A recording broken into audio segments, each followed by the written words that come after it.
Universitas. Esta palabra proviene del latín y define a toda comunidad que se organiza con cualquier objetivo. A partir del siglo XII, en Europa, su significado se aplicó para reconocer a los grupos de maestros y estudiantes que se unían por el derecho de enseñar y estudiar.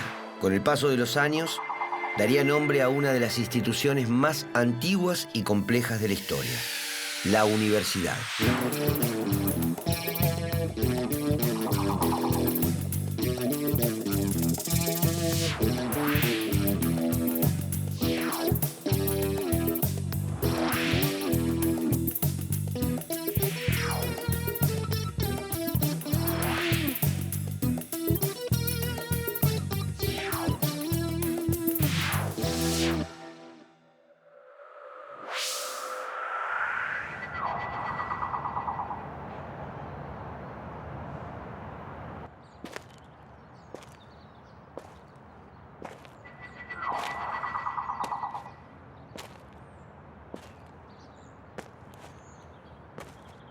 A través del voto, la sociedad elige a sus representantes.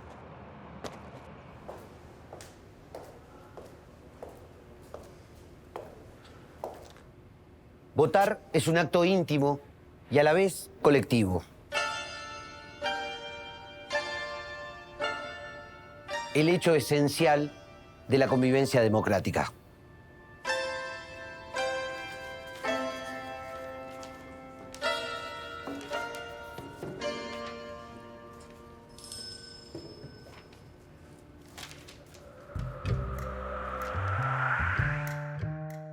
La recuperación de la democracia en Argentina coincidió con profundos cambios a nivel mundial. A fines de la década del 70 comenzó a declinar el estado de bienestar y a surgir el neoliberalismo. América Latina puso fin a las dictaduras. En Argentina ganaba las elecciones Raúl Alfonsín. Como tantas otras instituciones, la Universidad Pública Argentina había registrado una profunda erosión durante la dictadura. La investigación universitaria había sido reemplazada por los institutos del CONICET. La comunidad educativa estaba quebrada por la represión. El desafío era reestructurar todo el sistema. La Comisión de Educación de la Multipartidaria había elaborado propuestas de política universitaria que el gobierno democrático puso en marcha. Con Alfonsín, las universidades recuperaron su autogobierno a través del ejercicio de la democracia universitaria y se inició la reconstrucción del sistema científico vinculado con la universidad.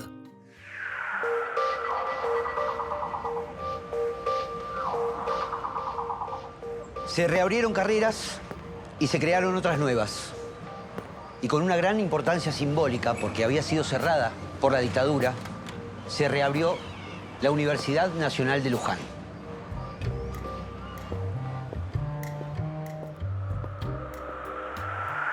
Las universidades nacionales y el CONICET fueron intervenidos para democratizarlos.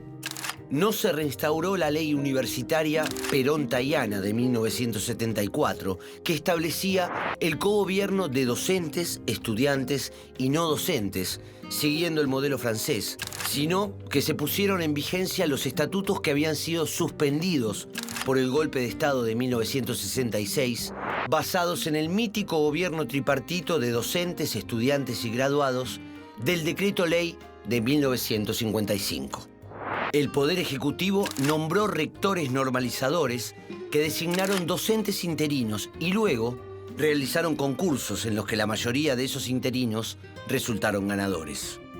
Fueron reincorporados los docentes cesanteados o que habían sido obligados a renunciar. Se restauraron las asambleas universitarias que legitimaron a las nuevas conducciones. Entre 1984 y 1988 se realizaron 15.000 concursos docentes. Para garantizar el gobierno tripartito, se reconoció a los centros de estudiantes que recobraron su vitalidad.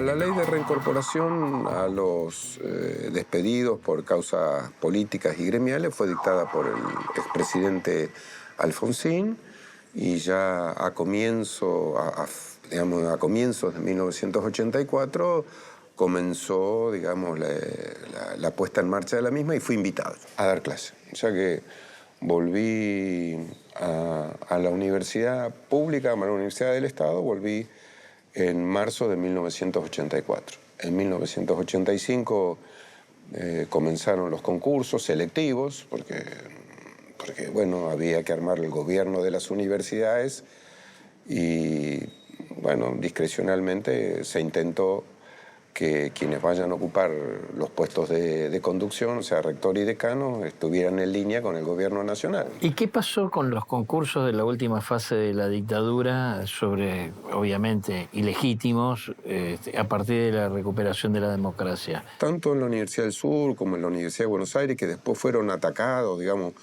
por ilegitimidad, digamos, esas acciones no prosperaron. Recordemos que no te reincorporaste a la Universidad Nacional del Sur porque te ofrecieron una dedicación simple y todavía se me eriza la piel el comentario del asesor jurídico. ¿Qué le respondiste al asesor jurídico, habiendo sido, si era justa o no, la condena que habías recibido del Consejo Superior de Fuerza Armadas? Claro, le dije que por lo que él me estaba interrogando en ese momento yo ya había sido juzgado. Y además por un tribunal irregular, cuyo fallo había sido declarado nulo por el presidente Alfonsín. O sea, en ese momento me llamó la atención. Hoy creo que hubiera sido objeto de denuncia, digamos. Ese es el proceso también de madurez de la sociedad civil y de empoderamiento, digamos, de los derechos humanos por la mayor parte de la población.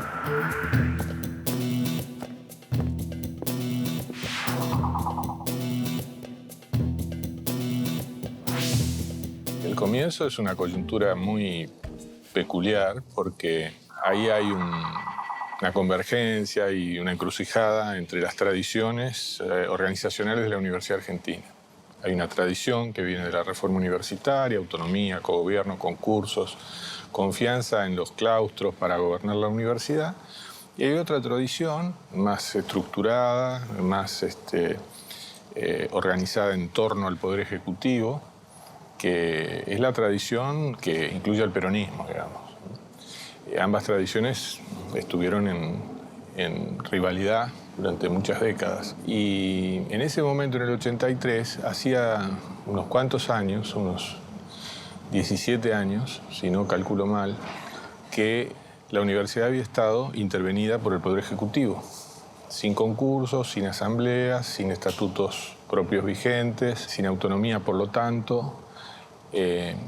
Y sería injusto si uno no dijera que entre medio estuvo la ley 2654, que fue una ley, la ley italiana, también llamada ley Perón-Balbino o con distintos nombres, que fue una ley de transacción entre las dos tradiciones que en la década del 70 permitió una votación casi por amplia mayoría, sobre todo en el Senado, y que incorporaba un montón de mecanismos de la tradición reformista y, a través de la voluntad del propio Perón, buscaba un acercamiento y una síntesis. excluía del gobierno a los graduados, pero incluía en su lugar a los no docentes, pero en general era una ley que fue muy aceptada por el sector reformista. Lástima que no se pudo implementar. Entonces, en el 83, el gran inspirador de la política de Alfonsín fue el doctor Carlos Alconada Aramburu, que había sido ministro de Educación de Ile, volvió a ser ministro de Educación de Alfonsín, y que él tenía un registro muy claro de toda esta historia de inestabilidad institucional de la universidad. Y entonces él propuso la recuperación del valor jurídico de los estatutos que habían sido derogados en 1966 por la dictadura de Onganía. Se dictó un decreto presidencial que en lugar de intervenir, era obvio que las universidades tenían que pasar a manos del gobierno constitucional, y en lugar de interventores nombró delegados normalizadores, con la obligación de hacer consejos provisorios, de consejos superiores provisorios y consejos directivos provisorios. Pero se fue muy claro en el hecho de que el gobierno tenía en 1 año y medio que normalizar la universidad y ponerla en manos de los claustros. Con lo cual la estrategia reformista, aun cuando exigida por los plazos políticos y por supuesto por el control de la oposición, quedó ratificada.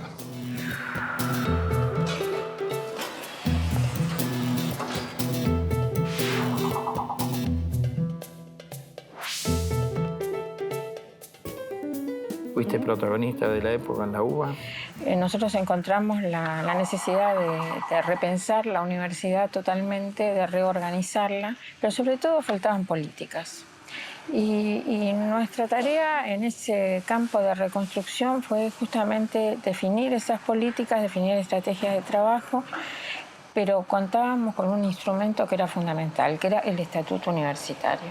Para los profesores no fue sencillo readaptarse a ese tipo de organización. Y nosotros pensábamos que la principal preocupación era cómo llevar adelante, cómo trabajar con grupos que eran tan numerosos. Estoy hablando de no solamente centenares de alumnos, sino de cursos que superaban los centenares. Pero nos encontramos con sorpresa que en realidad para los profesores las principales preocupaciones en ese momento eran, en primer lugar, que habían cambiado los órganos de gobierno y que entonces en lugar de tratar con órganos unipersonales, de hecho, tenían que trabajar con órganos colegiados, claro. Y no sabían qué esperar de los órganos colegiados. En segundo lugar, estaban muy temerosos de las anunciadas reformas de los planes de estudios.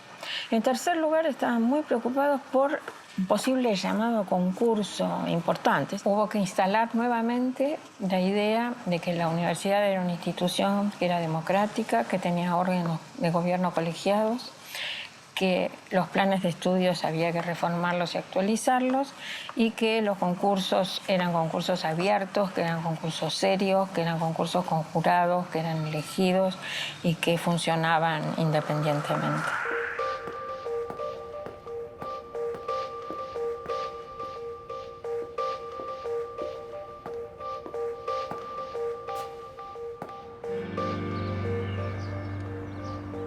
Uno de los grandes problemas que surgieron fue la masificación por el gran crecimiento de la matrícula que se dio en 1984.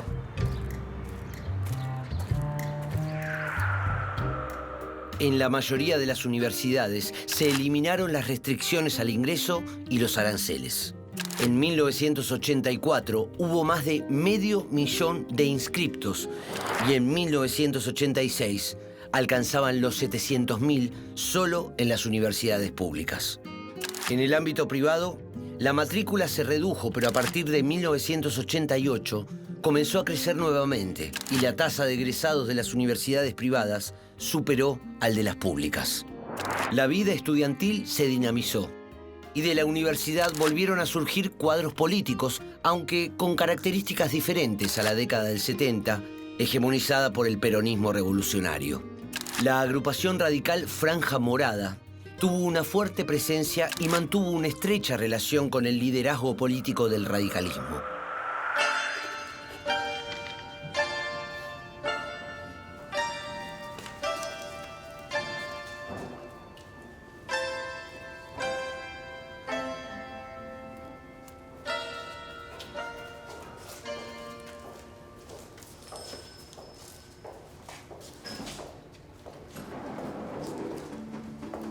Además de votar, la Argentina logró volver a ejercer otro derecho fundamental, la participación.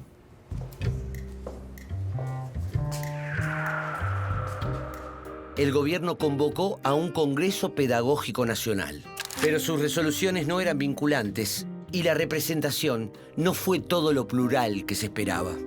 Si bien se coincidió en que la educación debía ser democrática, el tratamiento de la deuda social que el sistema educativo mantenía con los sectores populares quedó relegado.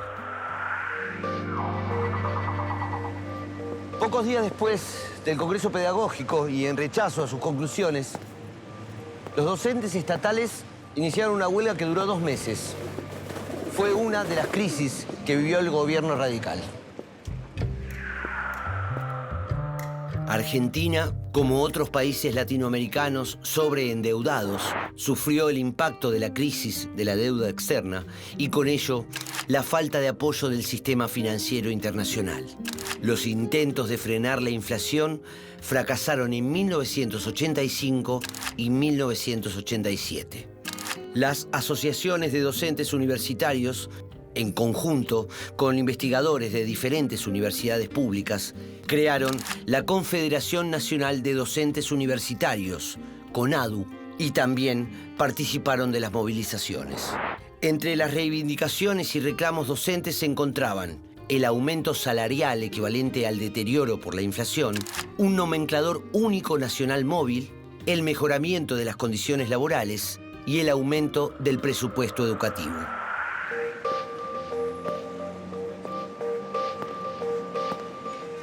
El gobierno de Alfonsín restauró el sistema democrático, pero no logró estabilizarse políticamente ni sacar al país de la crisis económica. ¿Cómo afectaría esto a la universidad?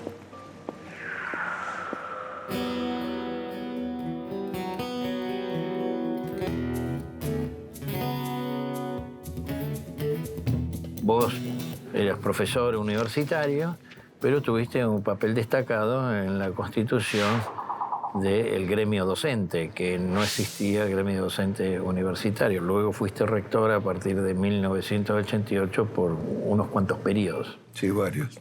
Varios. ¿Y ese desarrollo de la actividad gremial cómo fue? Fuimos con un planteo original. Fuimos con un planteo novedoso para lo que era el gremialismo tradicional, donde no solamente poníamos en el centro de la escena el tema salarial, sino que poníamos un montón de cosas que la normalización universitaria nunca había normalizado.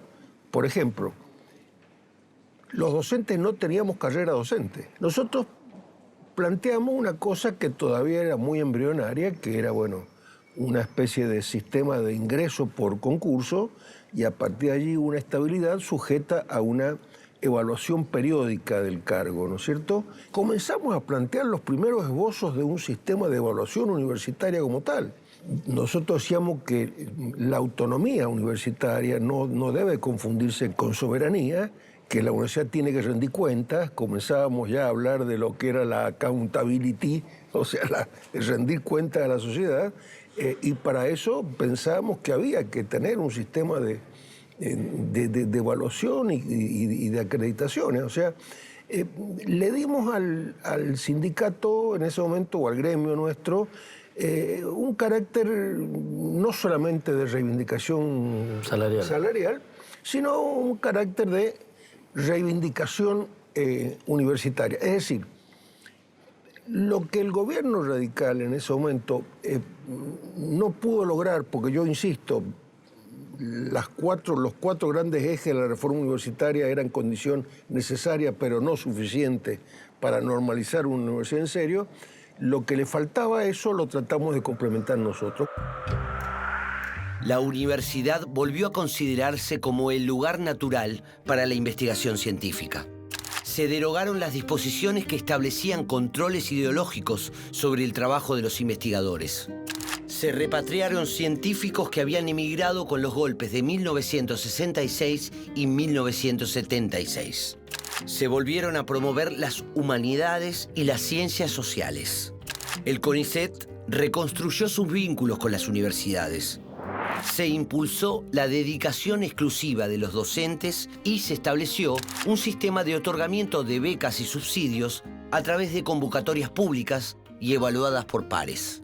Esto tendría una gran importancia a futuro para las universidades que aún hoy comparten con el CONICET recursos humanos calificados. En la conducción del sistema científico se designó a investigadores de ciencias exactas de la UBA que habían tenido que irse en 1966. Se crearon secretarías de ciencia y técnica en casi todas las universidades estatales.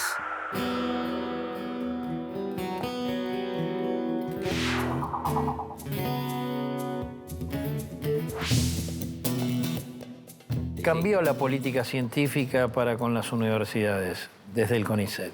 Iniciamos el desarrollo desde el comienzo de la gestión de convertir el sistema de financiamiento de investigación a un sistema de convocatoria de proyectos abierta.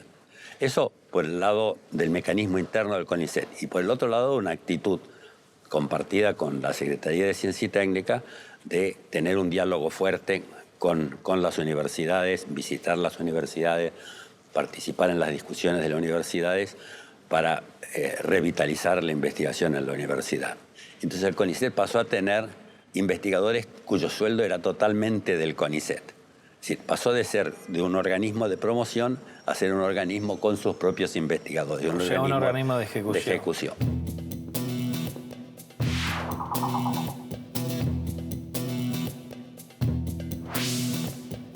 Estamos en 1983, la recuperación de la democracia. Te registro como incorporándote al CONICET y en el 86 te incorporas a la UBA. Comencé la gestión de la Secretaría de Ciencia y Técnica de la UBA y yo pensé que iba a tener recursos, que iba a tener oficinas, que iba a tener medios. No había nada. Era en el altillo del edificio viejo del rectorado, una especie de pequeña oficinita. Era una imagen, en realidad después lo entendí, era una imagen de la devastación de la investigación en la UBA en la época del proceso. No porque no haya habido institutos muy buenos. De hecho, lo que había habido era una transferencia de la capacidad de investigación de las universidades hacia el CONICET. Por lo tanto, había institutos ricos en universidades pobres. Todo esto requería una política para la UBA y una política nacional para las universidades nacionales. Desde el principio tratamos de suministrarles a todos de un poco de recursos para en una segunda etapa sí poder empezar a ver quiénes habían germinado y quiénes no lo habían hecho. Y eso fue una experiencia interesante porque efectivamente en años posteriores la calidad de los proyectos que se presentaban era muy distinta, incluso su dimensión, su envergadura. Y sobre el final de la gestión empezamos ya a armar proyectos especiales convocando a todos los que estaban en un tema, incluso con otros actores, para definir unos programas mucho más dirigidos, orientados. La segunda cosa fue crear becas de investigación, que tuvimos siempre la precaución de que fueran tan bien dotadas como las del CONICET, para que no hubiera becas de primera y becas de segunda. En la nueva etapa de gobierno constitucional se valorizó el concepto de democracia y se consideró al sistema democrático como la llave de todas las soluciones. Pero las dificultades no serían pocas.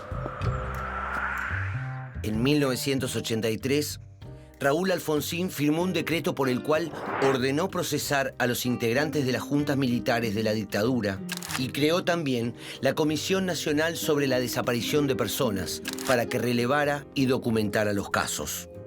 El juicio a las juntas se llevó a cabo a partir de 1985 y su sentencia, aunque no fue condenatoria en todos los casos, resultó histórica. Esto generó oposiciones en sectores de las Fuerzas Armadas.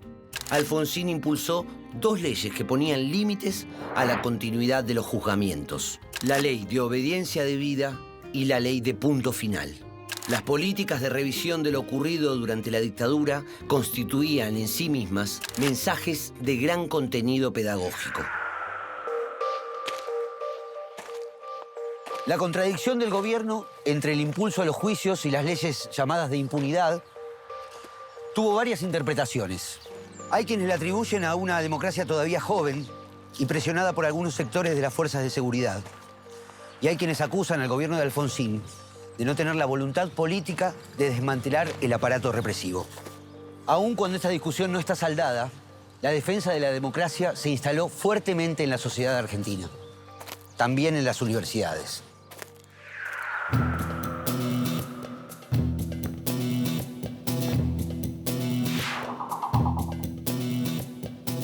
Como investigador del CONICET, te diría, te pido que hagamos una reflexión de mirar todo el periodo, este periodo largo de la democracia.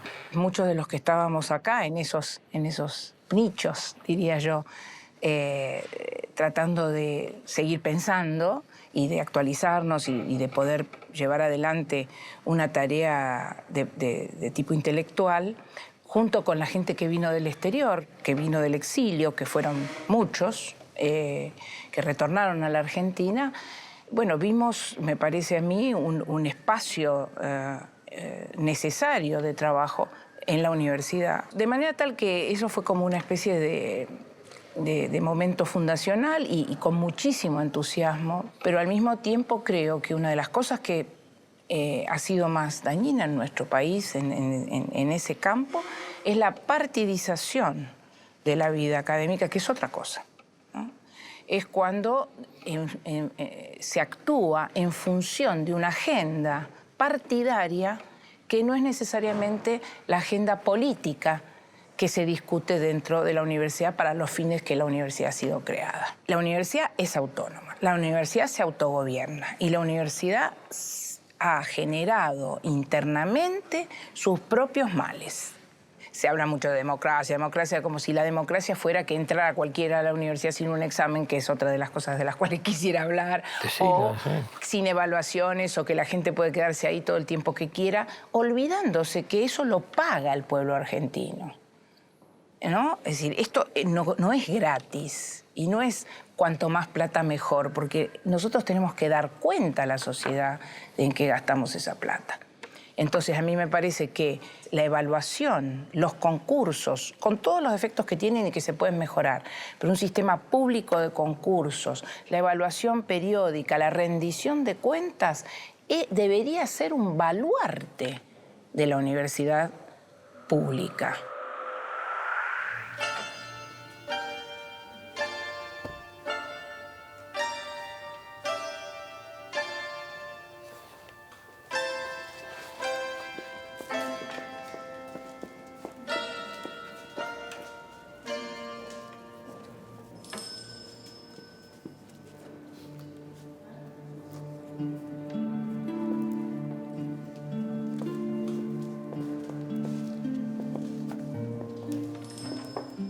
Aunque imperfecta y condicionada, nuestra democracia es el sistema que elegimos y aprendimos a cuidar.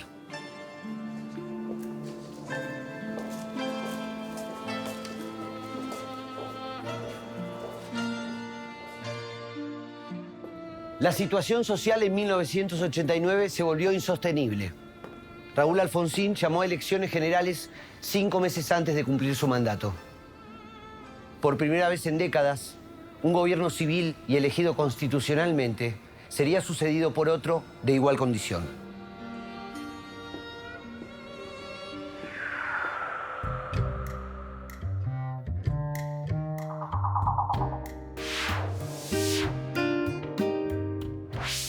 Creo que la ley, fundamentalmente, en la cual se expresó buena parte de las políticas de ese tiempo, no solamente fue una ley ordenadora de las instituciones, sino que fue una ley que introdujo una cantidad de transformaciones verdaderamente importantes, inspiradas, muchas de ellas, en los mejores avances que mostraban las universidades del mundo. Yo tomo los años 90 como un momento fundacional, ¿sí? Además de haber un plan, había un buen diagnóstico y había una ausencia de un proyecto alternativo, organizado, ¿sí? Es un proceso que hay que reivindicar como, digamos, una ventana de discusión, de confrontación, de participación que se abrió en un momento histórico de la Argentina. Y algunos que desconfiaban muchísimo de las políticas del menemismo, con razón, por lo que había pasado en muchísimos aspectos del Estado, decían que el único que iba a ser capaz de destruir a la universidad pública iba a ser el menemismo. Y en eso se equivocaron.